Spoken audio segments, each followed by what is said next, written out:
Bato de la Rosa, paimbestigahan sa Senado ang umano'y pananakot ng investigators ng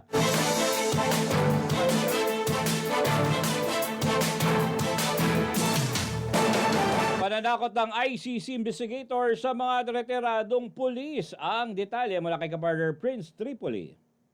Ibinunyag ni Senador Ronald Bato de la Rosa na kasalukuyang nasa isang hotel sa Pasay City ang grupo ng mga investigador mula sa International Criminal Court o ICC na tumatawag at nananakot umano sa mga retiradong pulis para piliting idiin sina de la Rosa at dating Pangulong Rodrigo Duterte sa mga kasong kinakaharap sa International Tribunal. Ginawa ni De La Rosa ang pahayag bilang tugon sa naging komento ni Pangulong Ferdinand Marcos Jr. na bukas daw itong makipagsundo sa pamilya Duterte. Ipinunto ni De La Rosa na kung talagang sincero si Marcos Jr. sa kanyang sinasabi, ang unang-unang dapat gawin na Pangulo ay palayasin sa bansa ang ICC investigators na nananakot sa mga retiradong pulis. Dagdag pa niya, may ilang kababayan natin umano na kasabwat ng ICC sa paggigipit sa mga dating pulis. Mariing kinundina ni De La Rosa ang pananakot sa mga retiradong pulis na anyay buong buhay na inilaan para sa serbisyo publiko. Binigyang din niya ang tila salungat ng mga pahayag ng administrasyon kaugnay sa ICC. Nanawagan si De La Rosa kay Marcos Jr.